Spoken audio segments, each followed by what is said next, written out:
Welcome back to another edition of Higher Education Today. I'm Steven Roy Goodman, your host. Today I'm in Richmond, Indiana, where we're going to be speaking about Quaker life and Quaker studies. And the reason I'm in Richmond, Indiana is because we're here to talk about, not only did I mention Quaker life and Quaker studies, but we're doing that through the auspices of Earlham College. And Tom Hamm is here, who is a history professor, and Laura Kelley is here, who is a current student at Earlham from the Atlanta area. Welcome to both of you. Thank you. Thank you. Well, thanks for coming on. Tom, maybe if we could start with you. I'm not sure that everybody in the world knows what a Quaker is. Perhaps could you explain what a Quaker is? Well, when you're asked what a Quaker is, you have to qualify your answer in a variety of ways. In the most general sense, a Quaker is a friend, a member of the Friends Church or the Religious Society of Friends, part of a movement that traces its history back to England in the 1640s and 1650s. Today, there are roughly about 400,000 Quakers around the world. Many people are surprised to discover that a majority of the world's Quakers live in East Africa now. There are only about maybe 80,000 in North America, and compared with over 200,000 in East Africa. And friends today range from the most liberal universalist, chain yourself to the nuclear missile, tree-hugging activist, to the most Bible-thumping fundamentalist evangelicals. But they all identify with some branch of the Quaker movement. Fair enough. And Laura, you are somewhere between the tree huggers and the thumpers? That would be where I am, somewhere in between. And why did you come to Earlham? Well, I came to Earlham after learning about it through the Atlanta Friends Meeting House, which is where I attend meeting at home. I looked at a couple Quaker colleges, and Earlham seemed like the best fit for me. I knew I wanted a Quaker school with the values associated, and it worked out. Well, speaking of the values, perhaps both of you could, if you wouldn't mind, say a word or two about what those values are. Well, we have the values of integrity, peace, equality. Those are some of the most kind of strong-held Quaker values over the years. Right. Quakerism from the beginning was characterized by a very strong social witness, a critique of many of the oppressive, inegalitarian tendencies of English society in the 17th century.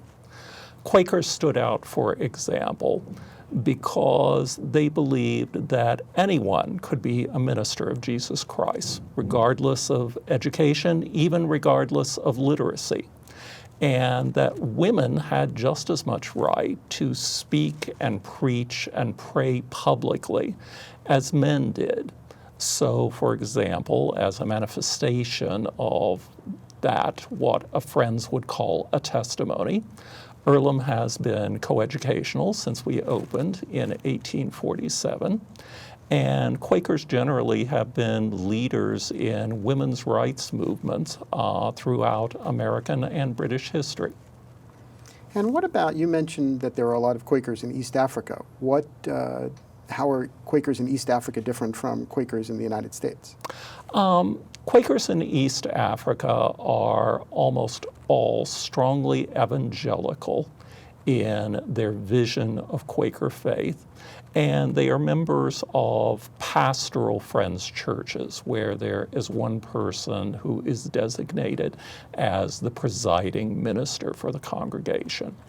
You would find many Friends like that here in the United States, but you would also find many Quakers here in the United States and around the world today who believe in and practice what's called unprogrammed worship. It's more like the traditional Quaker meeting for worship as it would have existed in the 17th and 18th century. Friends gather together, sitting in silence, confident that if God has some message for the assembled group, then God will inspire someone to speak. And friends don't consider it to be a failed meeting if it's held completely in silence, if no one is moved to speak that day, that there is value in the experience of centering silence in itself.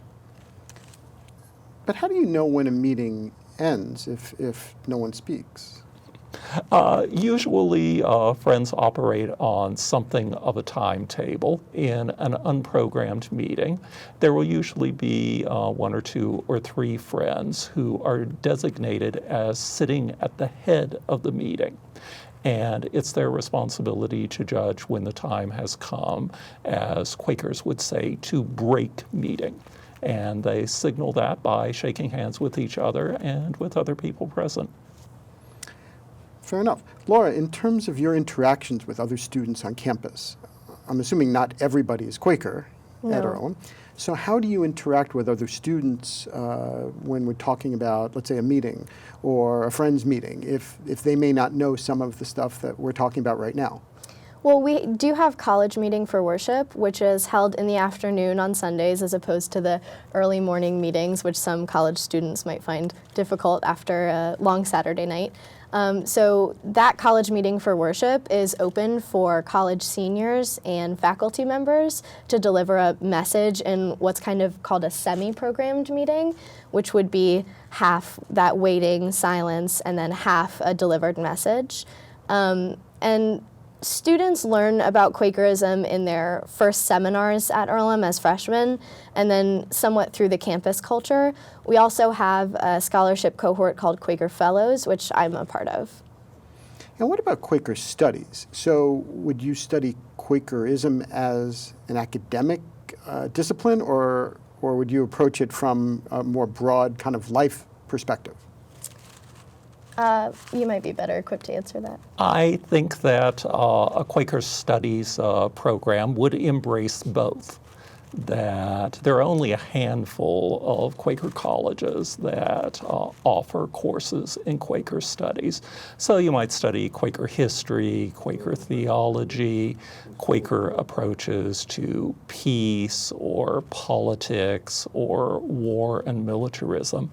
But there would almost always also be a more experiential element of trying to live out the testimonies, the beliefs, the practices of friends, as opposed to simply studying them on paper or in a purely academic sense. But couldn't we say that about any number of colleges, religious colleges? So let's say it was a different religion.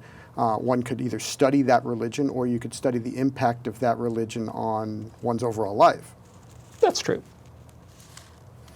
Well, in terms of Quaker studies, so I assume that a student would study that, but they'd have to want to study that as opposed to studying chemistry or biology. Well, Yes. I'm studying peace and global studies as my major, and as a part of that, we get to choose a concentration, and I'm doubly concentrating in law and justice and religious pacifism. So within religious pacifism, we have a wealth of courses to choose from. So I'm taking modern Quaker life and thought. Actually, at our seminary on campus, I'm taking mass incarceration and moral vision.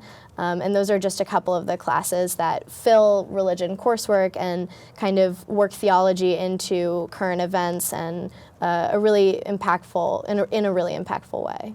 That's interesting. Would you, if you remember, I realize I don't mean to put you on the spot. Do you remember some of the things you're reading in that class? Absolutely. In mass incarceration and moral vision, we've read The New Jim Crow. We also had an assignment where students chose a foundational text that kind of identified them within theism or humanism, and we were asked to present that to the class in kind of a condensed way and talk about the moral foundation that undergirds our approach to penal theory, for example. Within modern Quaker life and thought, we talk a lot about kind of early Quakers, Quaker ministers, but then also in a modern sense, we chose a Quaker kind of maybe hero or idol in our history in the modern period and wrote a book report on them.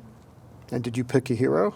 I picked Bayard Rustin, who was, we were actually just speaking about him. He was a kind of quieter voice in the civil rights movement and was formative to the Civil Rights March on Washington. So what you're both saying, if I'm hearing this correctly, there's a little bit of overlap with almost peace studies. There is. Earlham was one of the first colleges in the United States to develop a formal academic program in peace studies because it was seen as a natural outgrowth of Earlham's identity. Certainly, it's not an expectation that you would be a committed pacifist to be a student or a faculty member at Earlham. But on the other hand, it seems particularly appropriate for a Quaker college to offer academic coursework that reflects the historic beliefs, practices, testimonies of Friends. And peacemaking is certainly one of the most visible and important of those. What if people don't believe in peacemaking in the way that Earlham teaches it? So we're in Indiana. I'm assuming not everybody in Indiana agrees with absolutely every position taken by every professor at Earlham College. That's a safe assumption. How do you deal with that? Well, I think that, first of all, you recognize that Quakers have always been a minority in the eyes of many of their neighbors, a fringe group, in many ways countercultural. So very often students and faculty at Earlham have felt it was their duty to go against the grain of American culture, particularly in wartime. My favorite example of that is during World War II, when Earlham made the decision after Japanese Americans were interned on the West Coast that it would accept a number of Japanese American students, partly as a silent protest against what was seen as the injustice of the internment, and partly as an example of how people whose nations might be at war could still live and work together. And many people would consider that to be one of the finest moments in Earlham's history. Well, that's interesting. But I guess my follow-up to that would be perhaps some people might wonder why Earlham didn't take or some pacifist groups didn't take a stronger position, a pro-American position in the face of evil in Europe. That's a reasonable question, and often the ultimate response to pacifism is, what would you have done about Hitler? And the response of Quakers, pacifists at Earlham during World War II was to point out that Quakers had been denouncing Hitler and Nazism and fascism long before the United States entered World War II. In fact, at a time when many people who would later support the war had been opposed to any American involvement in the larger world. Quakers, through the American Friends Service Committee, had been working to try to get Jews out of Germany as Hitler's grasp on the country tightened. They had urged the United States government to admit more Jewish refugees to the United States. Once war came, Friends didn't necessarily argue that the United States should surrender, but instead that the United States government should acknowledge the primacy of individual conscience. So Friends accepted that the overwhelming majority of Americans thought it was right to bear arms, to use force to oppose Hitler. But there were also ways that people could contribute to the betterment of the world without using deadly force. And Laura, as someone who is in a different generation, what do you think about these thoughts about how the Quaker world dealt with evil during the war? Well, I think that Quaker communities have done quite a lot of work and are still continuing the work against what might disagree with our practices or our testimonies and values in subversive ways. So we have, as Tom mentioned, the American Friends Service Committee. We have the Friends Committee on National Legislation, and those are groups that work to change the argument, to change the conversation from being dichotomies, from being us versus them, to really talking about the impact that war can have or violence can have on real people. I've been a part of the Friends Committee on National Legislation's spring lobby weekends, where actually people from all over the United States are invited to go and campaign to their local representatives about issues that really matter to them. And I think that any opportunity to reflect in an institution the values of equality and acceptance, in my mind, is a real gift. Well, that is interesting. You both mentioned the American Friends Service Committee. I had some dealings with them when I was younger, and I worked in the anti-apartheid movement. And there were quite a few people from the American Friends Service Committee who were quite involved in that. So that was my first interaction with that group. But in terms of today, how would somebody deal with an issue like that, like we're talking about, if in fact they just vehemently disagreed with the position of the Friends? So in other words, if, in the anti-apartheid struggle, one could say that it was a pretty clear-cut case. But you could see a number of public policy issues where, there are many sides. And so how does the Quaker community deal with the nuance of some of those issues? Maybe I'll throw that to both of you. Well, a very wise friend who taught at Earlham for a number of years, Tom Mullen, once said, wherever you find 2 or 3 Quakers gathered together, you will find 4 opinions and yet another asking the discussants to define the terms that are being employed. There is considerable diversity among Quakers in the United States, in the world today. And on just about any issue of public or social policy, you would find differences among friends.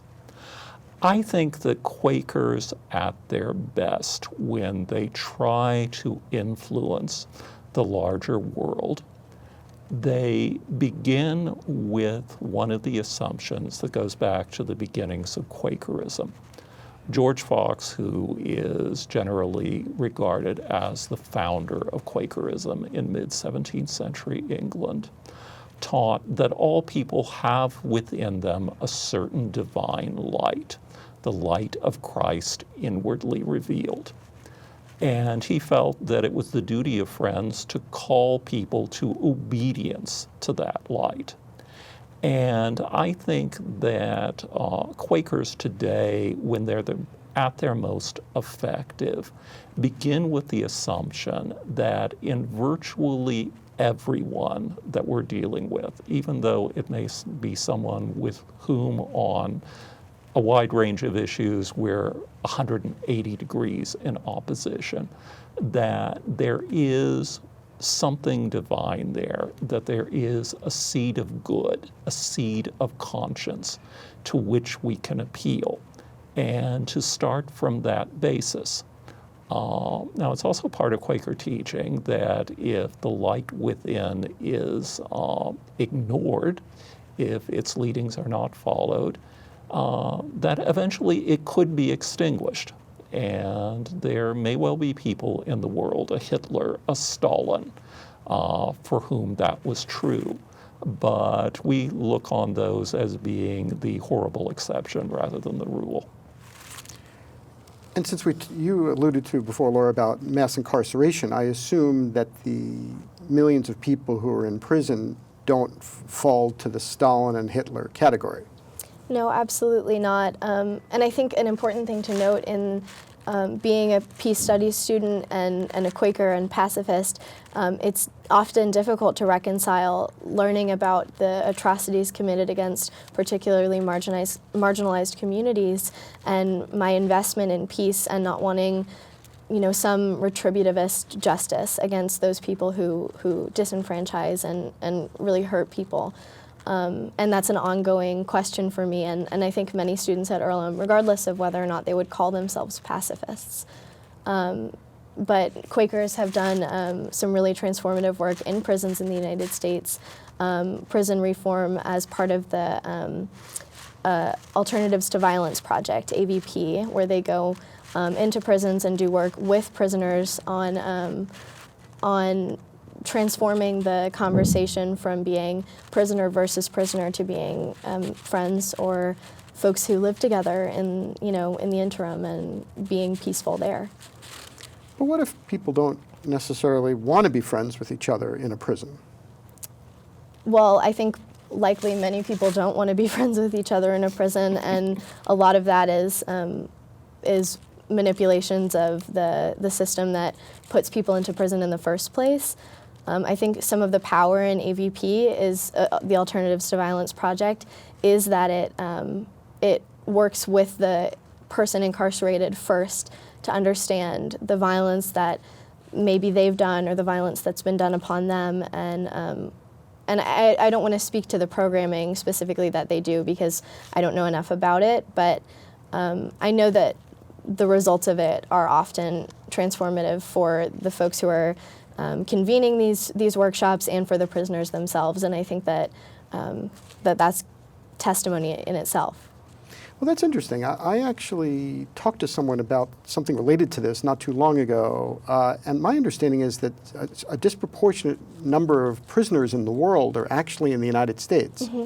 Yes. Did I understand that correctly? Yes, and more often than not, people are being arrested based on nonviolent offenses. There are even some states that will kind of have an iteration of a debtor's prison where people will sit in jail and rack up fines and fees and not be able to pay them and then face incarceration again. The system is surely not functioning the way we'd like it to.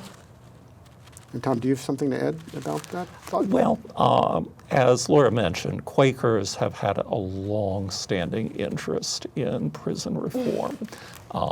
Quakers were actively involved in the 18th and 19th century movements to transform jails into reformatories on the assumption that places should be, or that prisons should be places where prisoners would be led to see the error of the ways that had brought them into jail in the first place and would emerge as transformed people.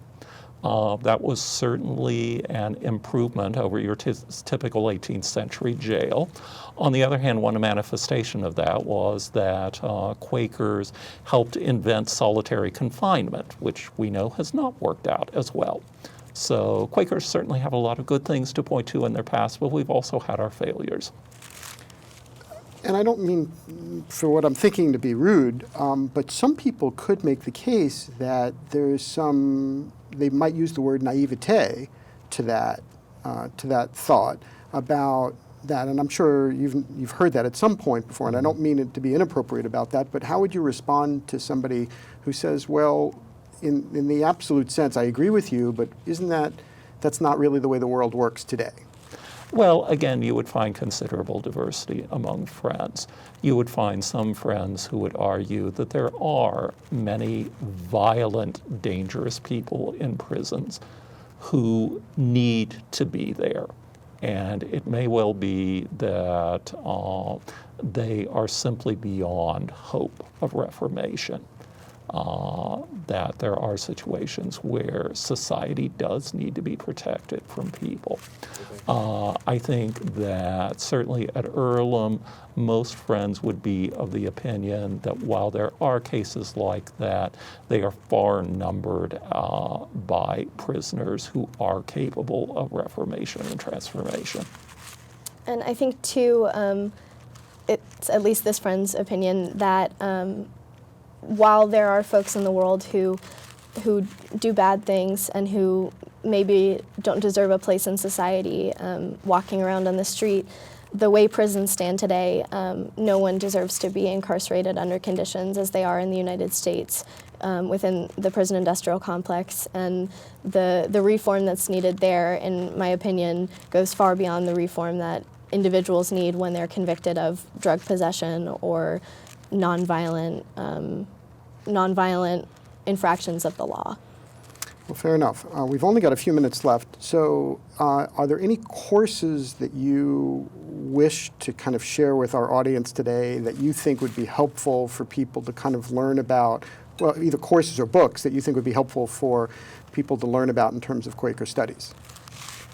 Well, for a relatively small group, as I said, out of an American population of about 350 million people today, Quakers are about 80,000 of them.